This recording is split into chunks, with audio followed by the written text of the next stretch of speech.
everybody. It's so nice to see you all. Well, actually, I can't see any of you, but regardless of that, I want to have a very interactive discussion with you today about these thoughts that have been rattling around in my brain about radically reforming the nonprofit operating model and rethinking the nonprofit operating model. And I know a lot of people have been thinking about this because just a couple of days ago, I wrote a blog on this, and I was really happy. 1,000 people hit on it, and many people reshared it. So obviously, this is a topic that's on many people's minds in the nonprofit sector, not only in San Diego, but all across the country. So what we're going to do today is this. I'm going to give you a little bit of background about myself, for those of you who don't know me. I'm going to set the stage for the environment in which we're all working in. That's going to be a very depressing part of this presentation. So if you're emotional, be sure to have Kleenex next to you because it is not a pretty picture. I am going to then walk you through what I've been thinking about in terms of how we might radically reimagine the nonprofit operating model. And we're going to have some back and forth. I would really like you to do some writing and thinking and jotting down notes so that you can be my thought partner. And as we flesh out this concept, and I can hear more from you. How's that sound? Great? Okay, so let's go. So let me tell you a little bit about me. I have been working with nonprofits for 40 years. Yes, I am that old. And in all kinds of different roles. As a staff person, I have had the insomnia of being a nonprofit CEO during a drastic economic downturn. Of course, I have never led a nonprofit during a pandemic because nobody has, but I have ridden those waves. Some of you know that I am the founder of the Nonprofit Institute at USD, and I created the Master's PhD Research Center and all the community education platforms. And I ran the Institute for 14 years and left 5 years ago to go back into the world of consulting to nonprofits full time. And my consulting work, this is probably not going to surprise you, involves a lot of strategy work, working with boards to help them work more strategically and with focus to advance organizations. I do search work. And then finally, I specialize in nonprofit lobbying. And I have the second edition of my book, The Lobbying Strategy Handbook, is going to be out at the end of November. So that's who I am. And now let's talk about how we're doing right now and what we're thinking. Walter?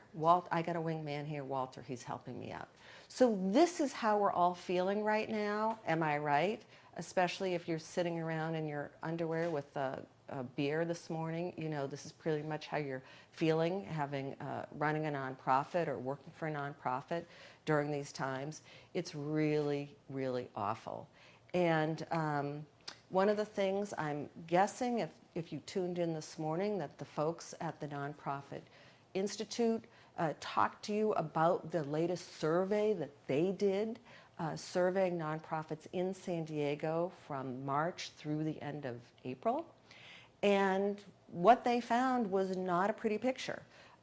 Organizations all across the city are really facing radical drops in their income sources and from all kinds of sources. So that's depressing, not surprising, since everyone is feeling very uncertain about what's going on in the world. Okay. We can also see, based on a recent Gallup poll that was released a couple of weeks ago, that Americans have decided that they're going to give less to nonprofits and are giving less to nonprofits. And this is very, we're not surprised by this, but it's really unsettling. And I want to take you back to what happened during the Great Recession, which was from 2007 to 2009, there was a 17% drop in giving to nonprofits overall. And what's really disturbing, see, this is the Kleenex part, was if you look at the percentage of Americans that contributed to nonprofits overall, in 2010, 63% of Americans gave money to nonprofits. In 2016, it was 53%. So that's huge. That's huge. If I had to guess, I would guess that some of those folks are giving money to GoFundMe campaigns, so they're, sending money to individuals, is still being charitable. But overall, people are giving less money to nonprofits. So it really, if it seems bleak and that things are moving in a bad trend line, guess what? It is, and that's what's happening.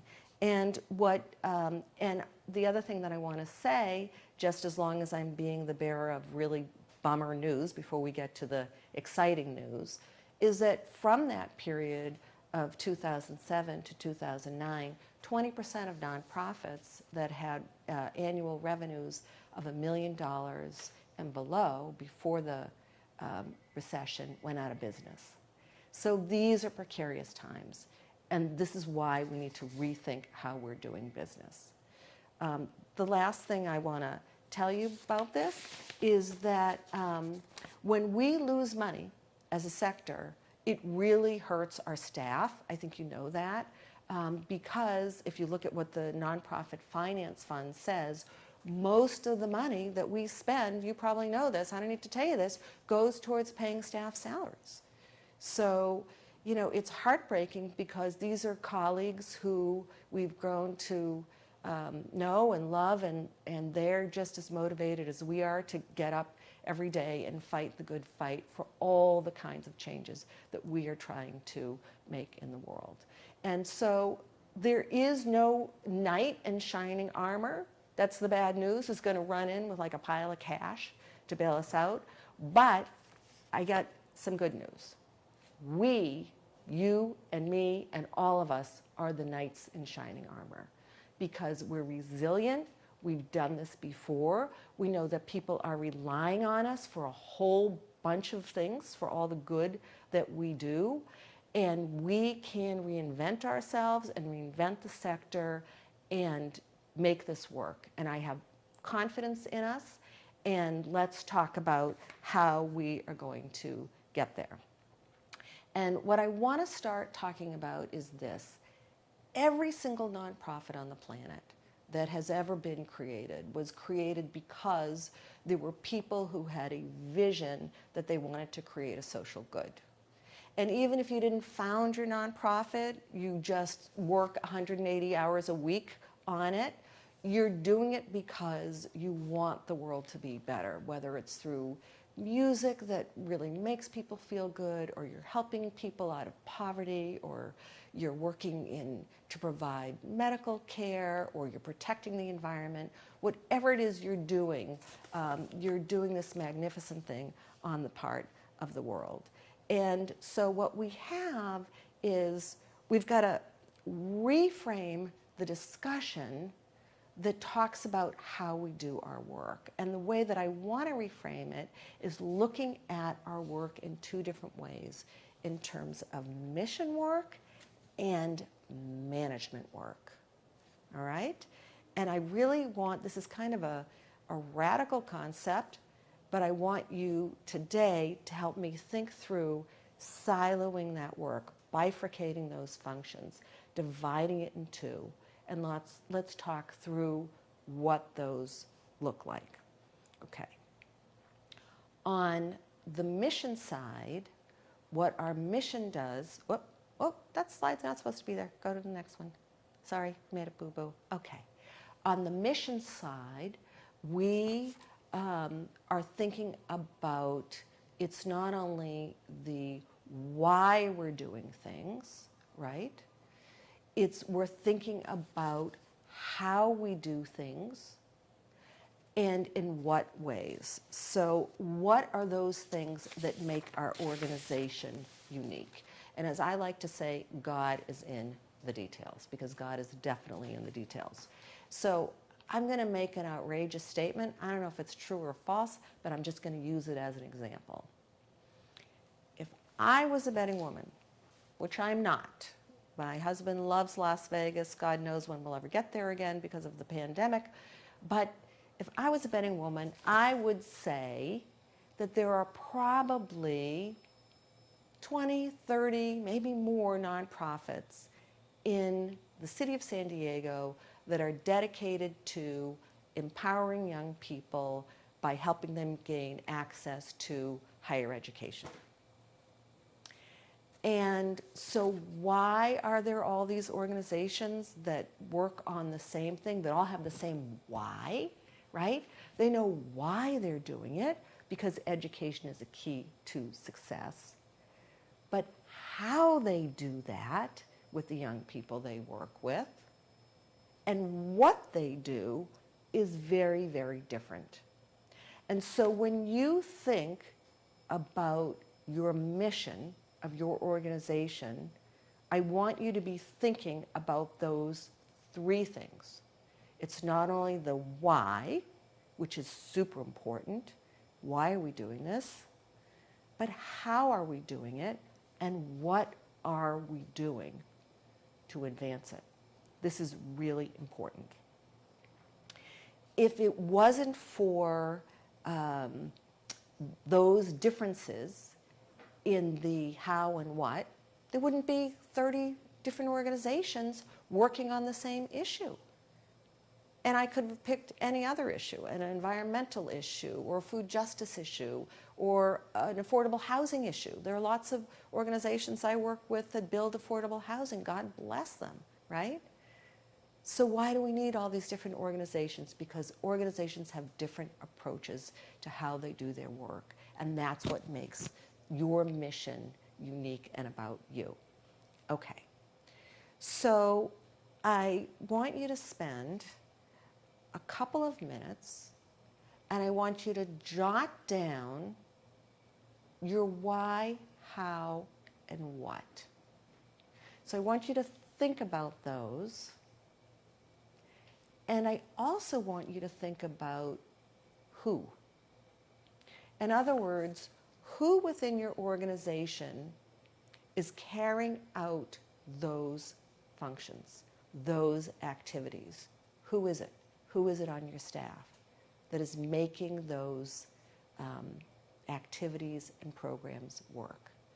So take a couple minutes, jot things down, and then send me some love notes on the screen and tell me what you've been thinking. So let me give you a couple minutes to think.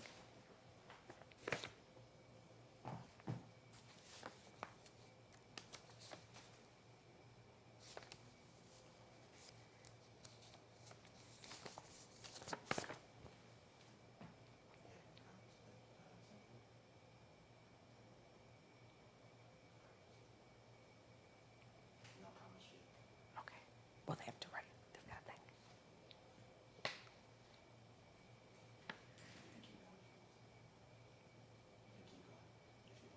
No, I want, they're writing. I'm hoping they're writing.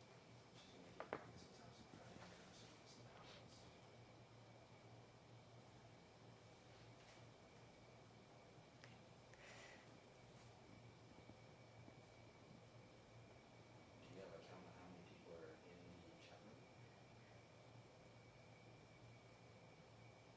Got 39 viewers. Excellent.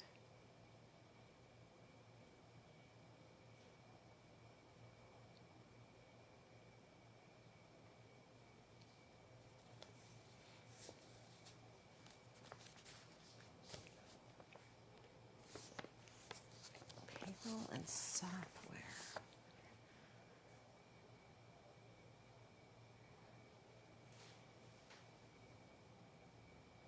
Oh, these are administrative functions. These are supposed to be mission functions. We have the wrong slide up here.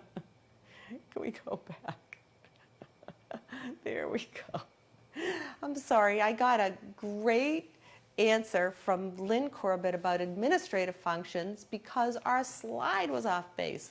So we are talking about mission functions.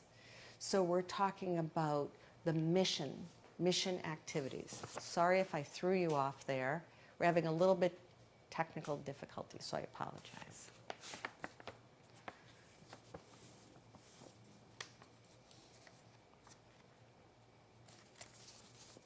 But we'll get to the administrative later. All right, so just to be clear with everyone, I want you to be thinking about your mission functions, the activities that you're doing to serve your mission. What are you doing? How are you doing it? And who in your organization is doing it?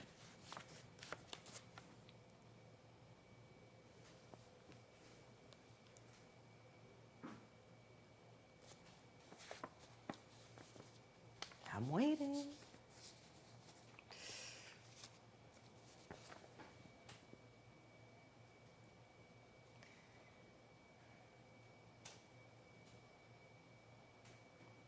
Thank you. That's good.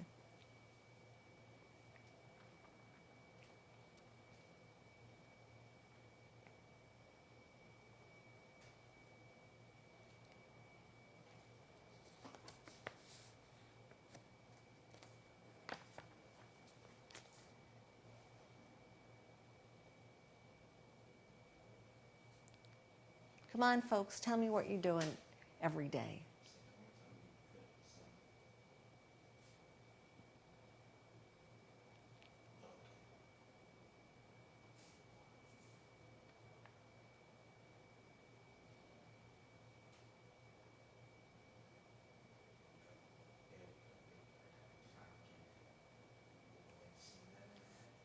Great, thank you. So Amanda said, and can they all see each other's comments? Okay, great. So you're operating at the intersection of education, science, and the arts. So what are you really doing though, Amanda? Like, how do you do it? Tell me how you're doing it. Like, what are you actually doing? Like, what kind of programs? What's going on? How are you making your mission real for the community?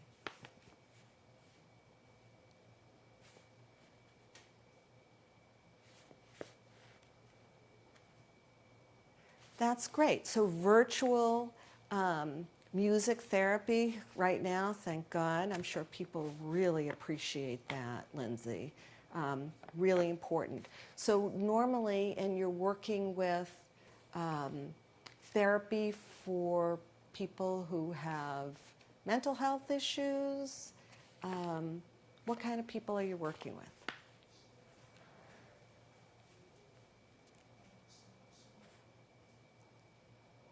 Hunger relief. Excellent. And how are you doing that? So are you coordinating the distribution of food right now? I mean, that is so important. People have just been standing in line, and the food banks, I know, have been overwhelmed. So working directly to provide people with food. Mm-hmm. And using staff and volunteers to do this, I'm assuming. Yeah, great.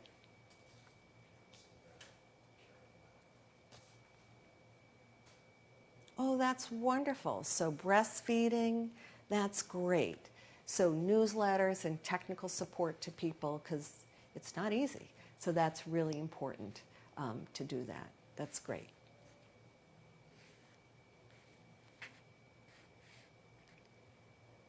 Oh, I love this. Aquatic therapy, that's fantastic. And that's really a specific thing for veterans and their caregivers. That's a wonderful thing to be doing. And it's very unique. I think it's unique to nonprofits in San Diego.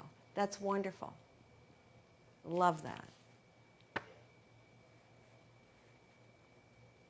Oh, art to people with limited mobility. Fantastic.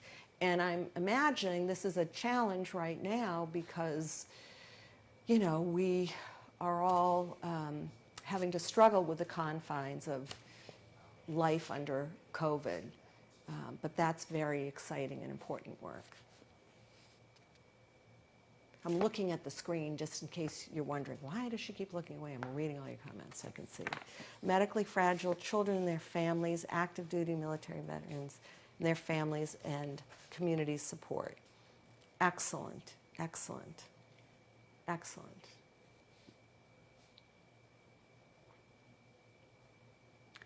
Love this. So empowering women. So many of you are working with at-risk populations and people who desperately, desperately need your help. And this is so important. And it's also the reason why you exist is the reason why you have to stick around. So now let's move to the next phase, which is let's talk about the operating slide. Let's get there. Yeah, ta-da, we're here. Okay, so now we're on the right slide, which is always good. And what I want you to think about right now, and this is a separate list, are your administrative functions and operating functions. And I want to give you some examples of the kinds of things that I'm talking about. People forget, and we often forget because we're such goody two-shoes doing good in the world, that nonprofits are corporations. We're corporations. And we have to be in legal compliance on a lot of matters. So our board has to understand how to govern the organization effectively and transparently and within the bounds of the law. And believe me, I have been an expert witness on a nonprofit legal case where the membership of the corporation sued a board for the breach of fiduciary duties, and those members won. And I read back through 2 years of meeting minutes, and you could see how the board was not performing their fiduciary duties because they were making financial decisions that didn't make any sense based on the financial statements they were being provided at the board meeting. So being in compliance is not only filing your Form 990 every year, but it's making sure that you operate with transparency, with accountability, that you avoid conflicts of interest, and those kinds of things. So that's part of the administrative function. Ensuring that the finances are managed properly is really important. Now, sometimes if you're a small organization, and many organizations in the city are $1 million and below, we can have simple financial statements that we're presenting and talking about at the board meetings. But oftentimes it gets more complicated because we might own a building, or we might be lucky enough to have an endowment, or we might have a related business. We might be running a cafe that generates income for our theater, or we might have a clothing store like UCP does, that our thrift store that generates profits that goes back into running our programs. So we need to understand those things. We might have an organization like North County Lifeline that has revenue sources from many different kinds of government contracts and foundations and corporations, and that money has to be accounted for in a separate way so that we're not commingling funds. So fiscal accountability and fiscal administrative functions is a huge part of what we do. It's funny, I wanted to talk to Dr. Laura Dietrich about this before I proposed this to you, but I didn't have time, because I'm proposing that outcome measurement is also an administrative function.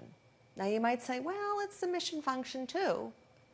But the reason that I think it's a management function is because you're not doing the program, which is really the mission part, you're monitoring it, which I think is a more management or administrative part.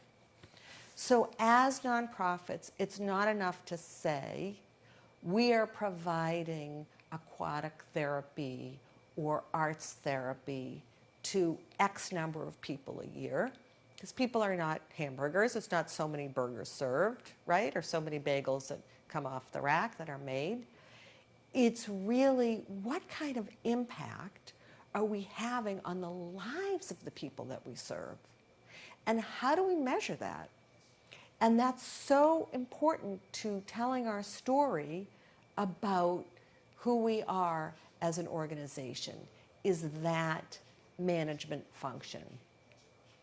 Managing our facility is really important. Now, many of us are renters, but we might still have to make sure that the toilets are clean. And in this day and age of COVID, once we start reopening, and maybe many of you have started that process, we have to make sure that we have all kinds of cleanliness standards that are in place, so that, you know, that would make Mr. Clean blush, because we're being so anal about scrubbing all the surfaces and making sure that our staff and the people we serve are safe and can walk into a safe environment.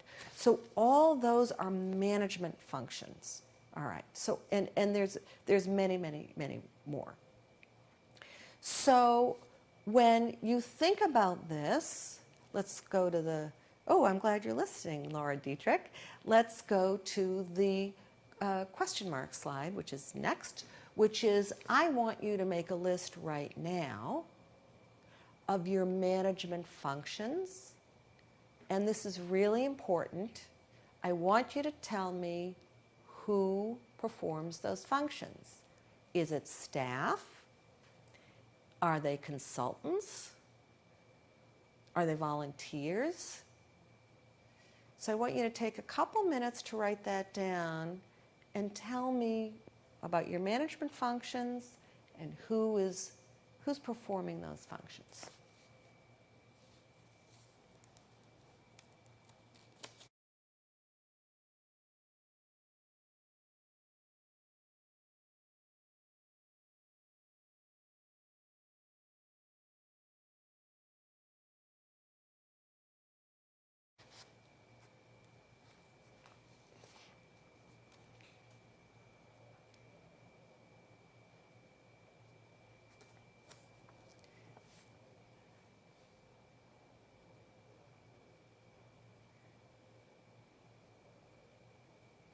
Good. So that's your mission function, Daniel Johnson. Tell me about your management functions.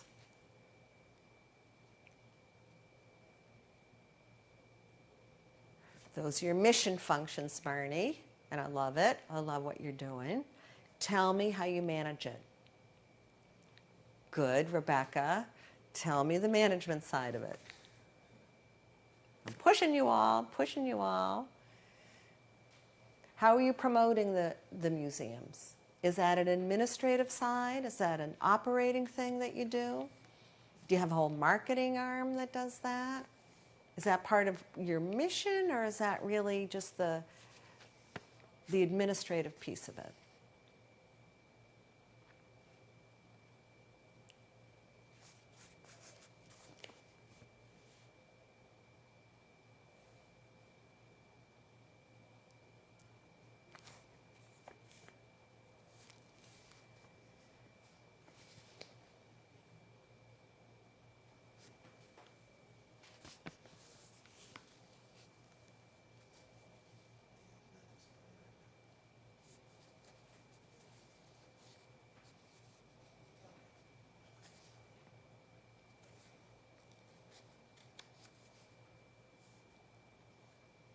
Okay, good. So you're scheduling things. Good. So that is an administrative function, which is excellent. Thank you, Marnie. Perfect. And that's a staff function that you are doing as a staff person. You're scheduling. Good. Payroll. Good. Financial management, tracking, software, facilities, staff, HR. Perfect, Chris. Yep.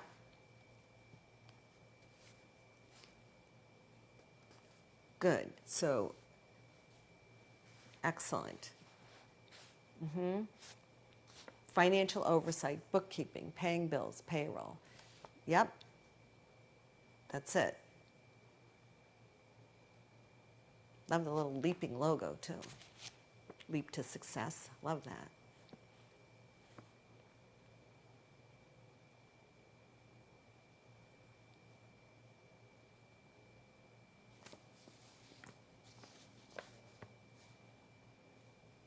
Good. Very good. That's great, Kara.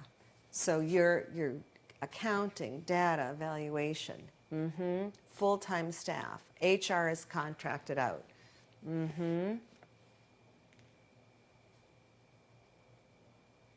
Good. So staff is doing the mission on fancy. Who's doing the administrative fancy? Good. Very good, Daniel. Marketing, recruiting, data analytics, research. Good.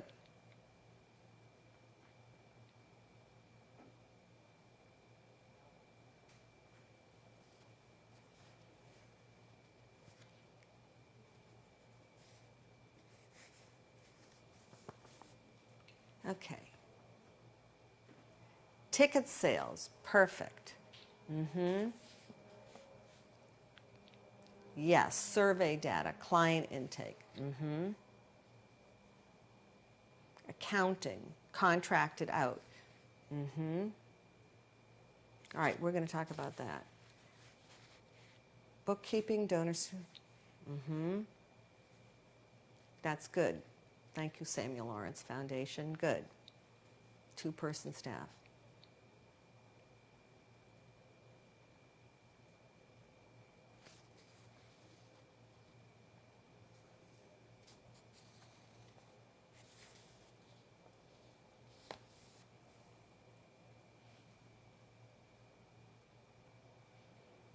Okay, so let's go to the next. We have more coming in? Right. So here is the $65,000 question. How can we operate with greater economic efficiencies and effectiveness? Sorry, Walter keeps telling me I'm not standing in the right place. I'm doing my best to look at you while I'm talking. So how can we do that? How can we operate with greater economic efficiencies? This is what I'm driving at. And one thing that what I'm trying to get you to think about, if this is not obvious to you, is going back to the beginning and saying, what are the things that we do that are purely mission on the program side, and what are things that we can separate out that are really more administrative and management side. So the reason that I'm suggesting this is because funders will say to you, the answer is to merge. And I'm sorry, we mixed up the order of my cute little giraffes that have one body and 2 heads. Because funders will say, merge, merge, merge. And I just read an article that was written by a local funder, who I won't name because I love her and she's a wonderful person, saying the answer is that nonprofits need to merge. And I do not think that that is the answer. And the reason I don't think that's the answer is because, going back to our discussion at the beginning, when you think about what you do and how you do it, that is different than other organizations that may have a very similar or related mission. And what makes you unique is important. But let me tell you something. Your administrative functions are not unique. And if you think about other nonprofits in the community, many of you are doing the same things. So how do we change the dynamic and the starting point of the discussion? So let's go to the next slide. Okay, how can you partner with other organizations and save money? And I want to talk and I want to describe what a partnership is, okay? A partnership is not a marriage. I've been married for 25 years. I am madly in love with my husband. It's fantastic. That's a different level. A partnership that we're talking about might not even involve a lot of dating. It will involve some dating. I'm thinking more about roommates, right? Haven't we all lived with roommates at one time or another? I know I had 3 roommates at one point. There were 4 of us sharing an apartment. And the important thing about picking out a roommate is you have to make sure, I'm a neat freak, so I want other people who are really clean and neat. You've got to make sure that you get along with your roommates. You've got to be able to live with them. But you don't have to marry them, and you don't have to be in an intimate relationship with them. You just have to work alongside them in a way that makes sense. So those are the kinds of partnerships that I want us to be thinking about, and I want to give you an example. Let's say in San Diego, and I'm making this up, there's a theater that has an annual operating budget of $1.8 million, and its mission is to produce plays that are about the immigrant experience. And they've been successful for a long period of time, and people just love them. And there's another theater in San Diego, and they have a budget that's about the same size. It's, $1.65 million. It's almost identical. And they're focused on Shakespeare. That's all they do is Shakespeare. Why should those 2 organizations merge? It doesn't really make any sense. Yes, they're both theaters. Yes, they both do excellent work. Yes, they enlighten people and cause them to think. But that doesn't mean that they should get married. But maybe they should become roommates, right? So how can we talk about people collaborating in a more effective way around these management and administrative functions that are separate from the mission functions? Okay? So, that's the partnering slide. So let's take, for example, the fictitious theaters that I just cooked up working with on the immigrant stories and Shakespeare. What might they partner on? Maybe they decide we're going to co-locate. We're going to share rehearsal space. We're going to share a stage. We're going to share sound and lighting people so that we don't have to have our own sound and lighting people. Maybe they're saying we're going to use the same platform for selling tickets. And we're going to have one person or one consultant who works for both of our organizations do the marketing for us. It's taking those things, those functions that other organizations who are like yours do and putting them together. It's consolidating the functions without merging the organizations. So I want to think out loud with you for a couple of minutes, because I want you to think about forming these partnerships in different kinds of ways. So let me give you an example. We might have 4 organizations that are all in your neighborhood. They all operate, let's say they're all in City Heights, or they're all in wherever, in San Diego, whatever, Point Loma. And they might all be different kinds of nonprofits, but they're all around the same size.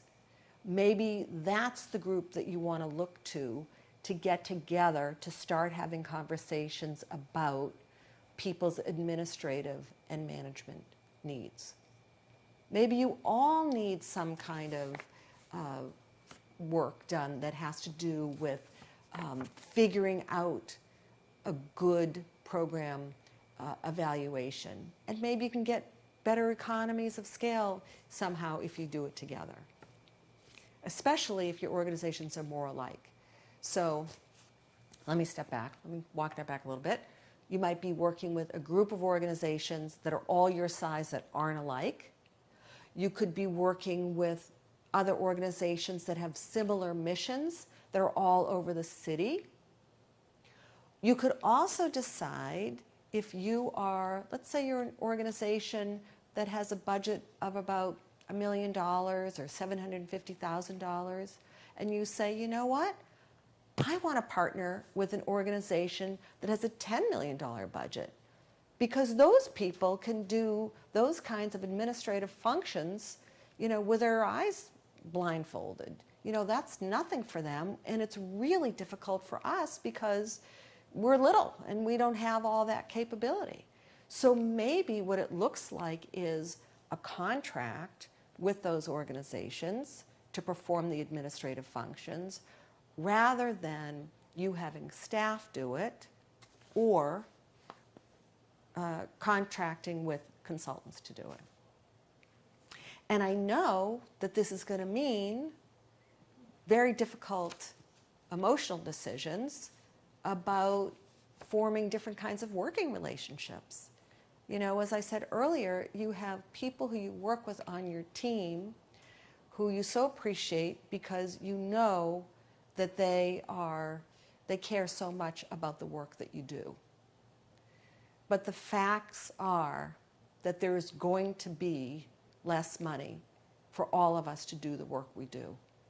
And the most important thing we have to do is to preserve the mission. Okay. So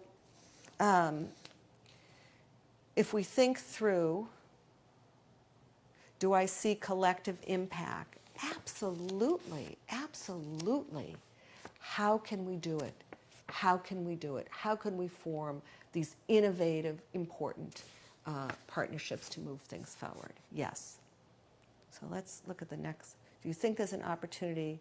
Yes, I do. Okay. So I want you, again, to take a step back based on everything that I have been talking about, and I want you to really think through and make a couple lists. What is mission critical? What is mission critical? What's purely operational? Just make some squiggly preliminary notes right now. Just think about it. 2 separate silos. How do you make those 2 lists? By thinking about, again, the programs, the activities that you run that are all about the mission. So in other words, if you are tutoring people, if you're providing therapy, which some of you are doing music therapy or aquatic therapy, that's mission critical.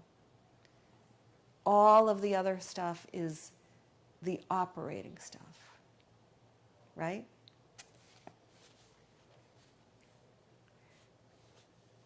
Visitation. That's good. Listening to your clients is so important. And I'm sorry, some of your, I can't read all of your comments because I can only read so many words. It's being cut off after a couple of sentences, so I apologize.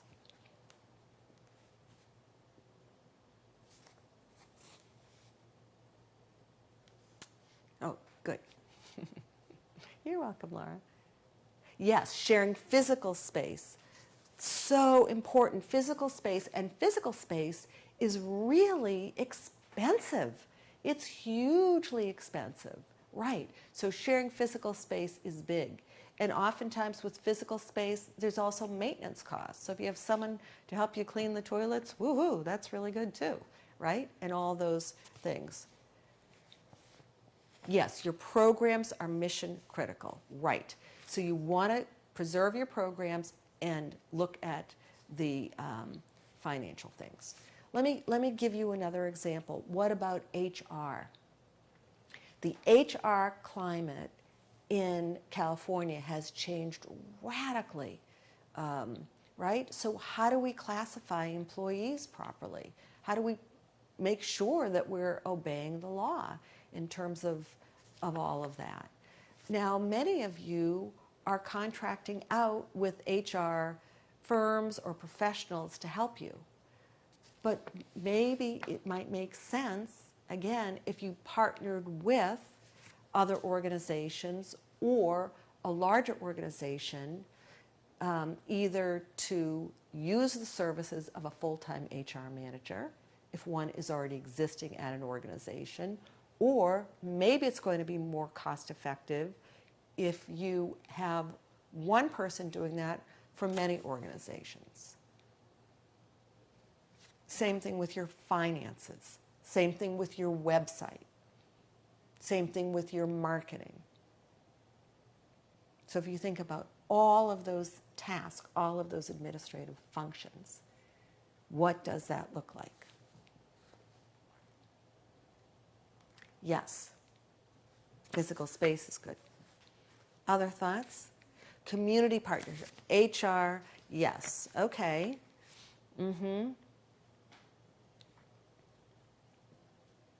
Well, it's interesting because I want to talk in a minute, thank you for bringing that up about sharing databases, because there may be bright lines in your conversations with organizations when you say there are certain things that we don't want to go there, and I'm going to get to that in a minute, and that's very important.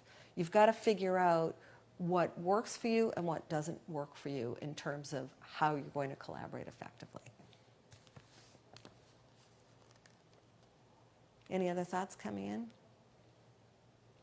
Very good. And a question is, can you share an admin?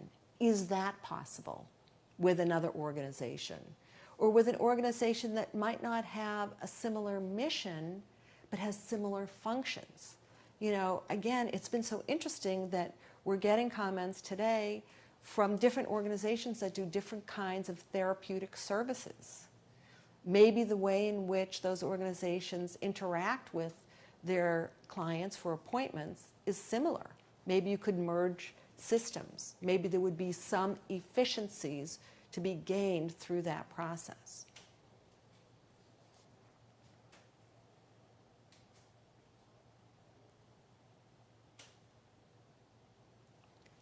Okay, so how do we get to a point where we can really think through this carefully and begin to have these discussions?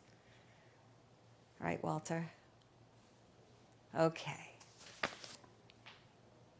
So number one, continue the work that we have started today. Thinking very deeply and very honestly about your mission-critical functions versus your operational functions.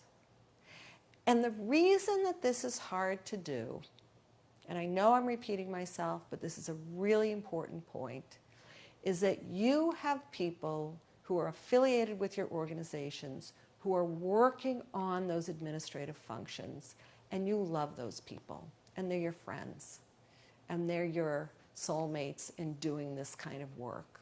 And some of those people are going to lose their jobs in the course of this process. I'm not going to kid you, I'm not going to gild the lily.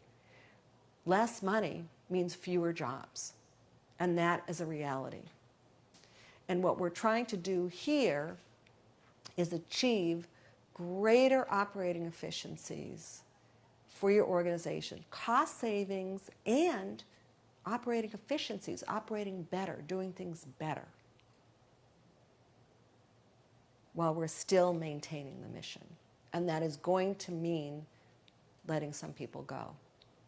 So that's why, again, when you go back and you think about the mission and the programmatic and those activities versus the administrative things, you're going to have to make lists of things and also figure out who is responsible for what. What does that look like? Okay. Then, this goes back to the CRM comment, you have to have discussions with your board and your staff about what the bright lines are. So if we go back to the fictitious theaters, the Shakespeare and the theater that does stories about the immigrant experience, they might say, we're not sharing our season ticket holder lists. We're not into that. We're not doing that. That's got to be totally separate. Where there's no way we're sharing our donor list. Are you kidding me? We're not doing that. That's fine. Now, it's possible that you will actually get more crossover with your donors and your season ticket holders if you share lists. That's possible. But you don't have to do anything that you don't feel comfortable doing. And when you have these discussions and you start to think through what's possible, you have to figure out what you're willing to share and what you're not. And that's very, very important for the integrity of your organization, because you've got to feel good about these partnerships and these new roommates who you're picking.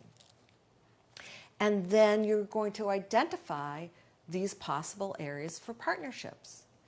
You know, we've talked about some today that have come up across the screen: sharing space, HR, payroll, bookkeeping, functions. That's all come up, which has been great. Okay. Now, then I want to ask yourselves, when you go back and you make your lists of all your administrative functions, I want you to think about, well, we have these administrative functions, but there might be some that we're really good at. We are really good at this. I mean, we have systems in place that just rock for doing whatever it is. And you might think there might be other organizations that would be interested in having us provide those services because we do it really, really well. There are other areas that you think, boy, you know what? We really could use some help with X, you know, whatever X is, and try to go there. And then you want to ask yourself, who do we like, admire, and respect? And this is really important because you want to have roommates who you get along with, right? You don't want to have the dirty roommate if you're the clean roommate. You don't want to have the noisy roommate if you're the quiet roommate. You want to have roommates that are like you, that you balance each other out in a really healthy, productive way.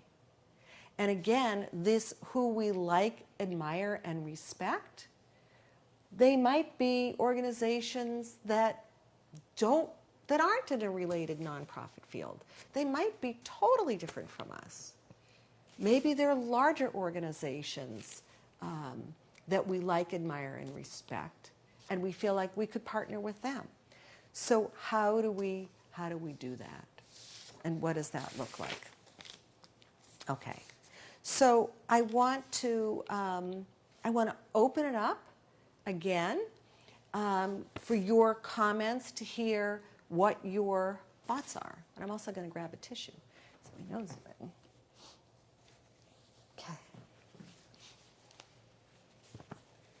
So tell me, is this resonating with you?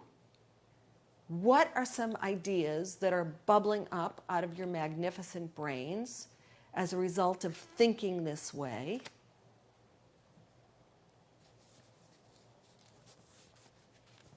How might you begin to conceptualize this for your organization?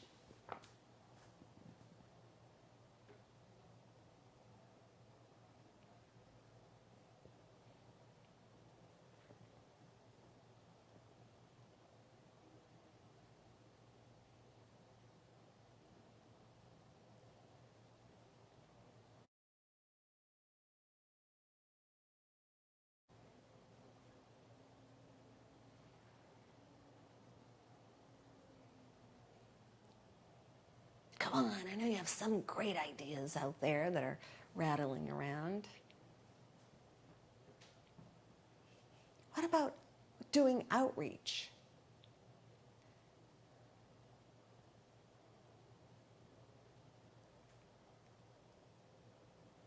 Oh, yeah. There are all kinds of organizations that have formed partnerships like this. So let me give you a couple of examples. There is an organization in Pittsburgh that's called the Mon Valley Initiative, and they provide all of the technical support to develop affordable housing for 27 community groups. So the groups, each of the groups get together, they do the community planning process, they work with their cities, they figure out how, what kind of housing they want to have, they are involved in the design of the project, but the process is orchestrated by a central organization that helps them.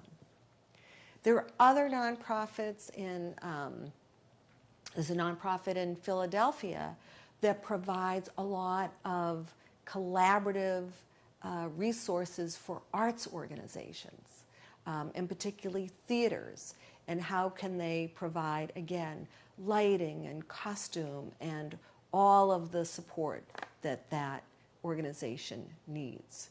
So it's a lot of times smaller nonprofits can also have organizations that are their fiscal sponsors that will do this at a lower level.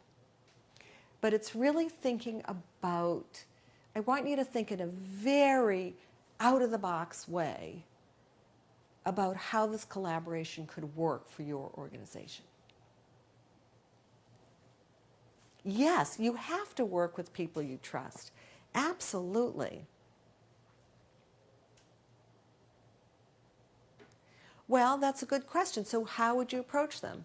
First of all, you've got to be very clear on what you have and what you need. So don't sell yourself short. You know, it's like my friend always used to talk about a networking function that he went to, and people walked around and they had signs, and one said, and the sign said, "I have and I need." And he put a sign on his dog and it said, "I have fleas, I need a cure." So your nonprofit does not have fleas. Just because you are a tiny little nonprofit doesn't mean that you don't have anything to offer, right? So the things that you have to offer is the work that you do that makes an impact on the community. So you want to bring that to the table. You want to bring a very specific ask for the kind of help you need, and you want to be sure that you understand your numbers. In other words, you want to say, we need help with this, or with these 2 things, or 3 things, whatever it is. And you want to be sure that you know that the cost of doing those 3 things for you is X. Let's just say it's $100,000. And you want to go to this larger organization and say, we're wondering, would you be willing? Could we outsource those functions to you? Would that be a possibility, since you have such a large administrative structure? And if so, what would that cost? How would that work? How do you perceive that working? And if they say, well, sure, you could outsource it to us and it would cost you $150,000 a year, then that's not going to work. But if they say, yes, we would be interested in talking with you about that, and then you start the discussion that way. So before you can have any conversation, you really have to have the critical thinking. You've got to do this analysis much deeper than we've been able to do in an hour this morning, because you have to do the thinking by yourself. You have to do your thinking with other staff.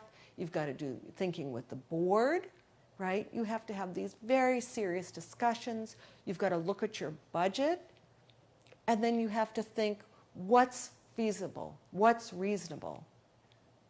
What could we partner on that would make sense for us? Yes, Mission Edge can help with administrative and finance help. That's right. Yep, Fieldstone does great work as well. Excellent, excellent work.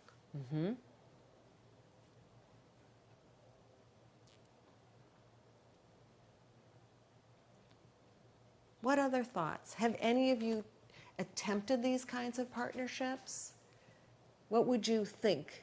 What would be the low-hanging fruit for you to make this happen?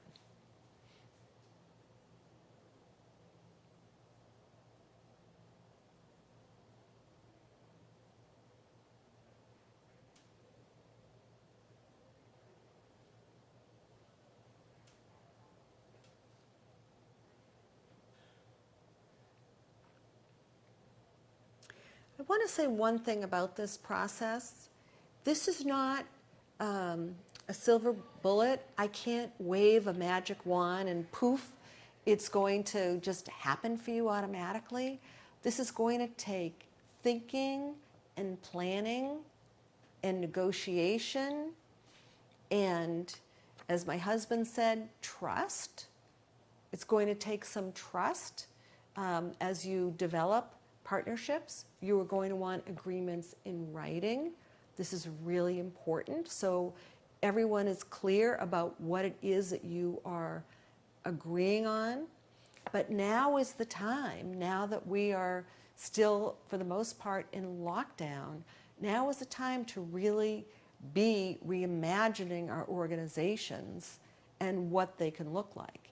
And even, God willing, in a few months, we'll be back to normal. I don't know when, but now is the time to prepare and to really think through what makes sense for our organization moving forward. That's excellent. I love this. Collaborating to provide educational content. That's great. Platform program, I love that. That's really great. Yes, the Balboa Park Culture Partnership has done some really good work. You can think about joint marketing. That's really important. And again, how can you achieve efficiencies? Is there one person who can do all of your websites rather than having a different person do that?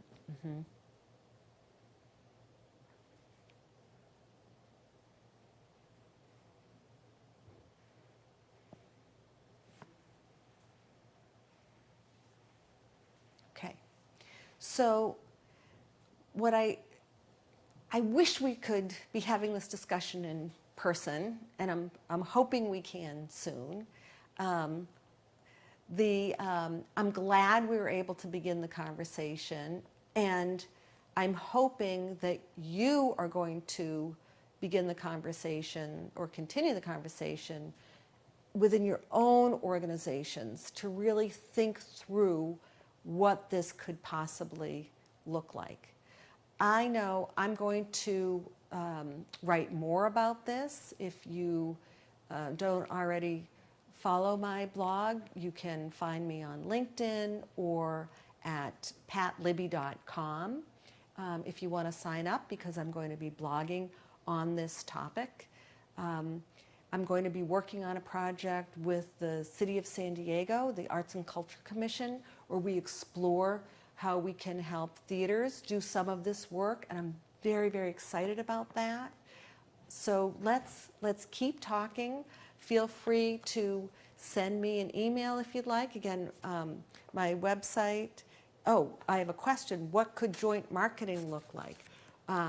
So let me go back. Joint marketing could look like either you're going to share a marketing person, or even a marketing consultant who could achieve greater efficiencies by working for multiple organizations. You could, if you're working with similar organizations, you could have a joint marketing message. You could link to each other's websites. You could have cross blogs and things like that. So there are all kinds of things that you could do to build on the power of your allied organizations to do that. Great. So thanks. So I want to close by saying I know these are really difficult times. I hope you're not sitting in your underwear drinking beer as you're watching this. I hope you are energized and feeling brave and confident that we can do this. And we can do it, and we can do it together. And it's going to require us to rethink the nonprofit operating model and to look at things in a different way. And I don't want you to think about it as we're just saving money, because don't go there. Part of it's saving money, but part of it is just realizing we can work more effectively and more efficiently by collaborating. So hopefully we're going to come out of this in a much stronger place, both fiscally and organizationally.